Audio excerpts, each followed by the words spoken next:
நம் ஆண்டவர் இயேசு கிறிஸ்துவின் நாமத்தினால் மகிழ்ச்சியும் சமாதானமும் நம் அனைவரோடும் இருப்பதாக. திருத்துதர் பணிகள் 2:34-41 முடிய.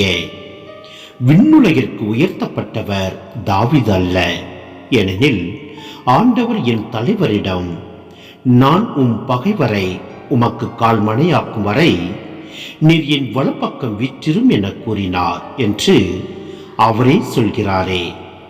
ஆகையால் நீங்கள் சிலுவையில் அறைந்த இந்த இயேசுவை கடவுள் ஆண்டவரும் மெசியாவும் ஆக்கினார் என்பதை இஸ்ரேல் மக்களாகிய நீங்கள் அனைவரும் உறுதியாக அறிந்து கொள்ளுங்கள். அவர்கள் இதை கேட்டு உள்ளம் குத்தப்பட்டவர்களாய் பேதுருவையும் மற்ற திருத்துதர்களையும் பார்த்து, சகோதரரே, நாங்கள் என்ன செய்ய வேண்டும் என்று கேட்டார்கள்.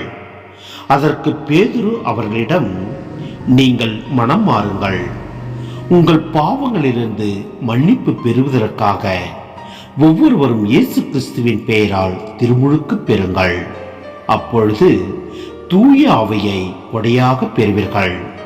ஏனென்றால் இந்த வாக்குறுதியானது உங்களுக்கும் உங்களது பிள்ளைகளுக்கும் தொலையில் உள்ள யாவருக்கும் ஆண்டவராகிய கடவுள் தம்மிடம் அழைக்கும் அனைவருக்கும் உரியது என்றார்.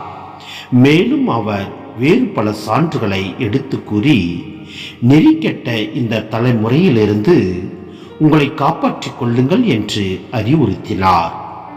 அவருடைய வார்த்தைகளை ஏற்றுக்கொண்டவர்கள் திருமுழுக்கு பெற்றார்கள்.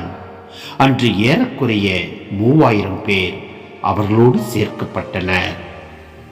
சிந்தனை: நாம் கிறிஸ்துவை பின்பற்ற வேண்டுமாயின் மனம் மாற வேண்டும், திருமுழுக்கு பெற வேண்டும்.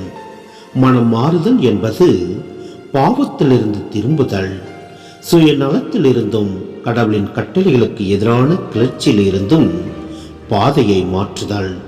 நாம் கிறிஸ்துவை நோக்கியும் திரும்ப வேண்டும்.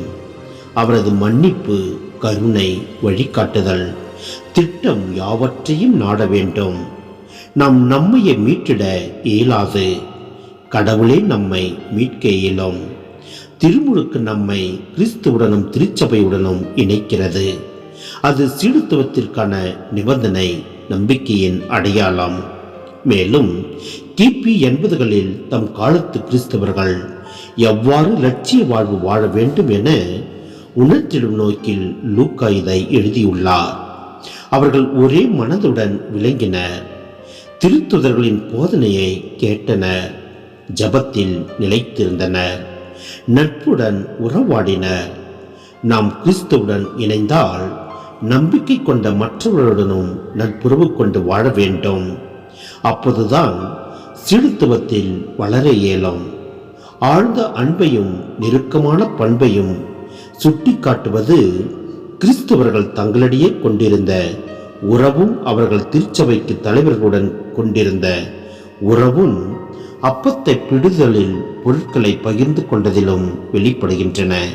எனவே நாம் இவற்றை அனைத்தையும் கடைபிடித்து வாழ முயல்வோம். எல்லாம் அல்ல இறைவன் நம்மை நிறைவாய் ஆசீர்வதிப்பார். ஆமென்.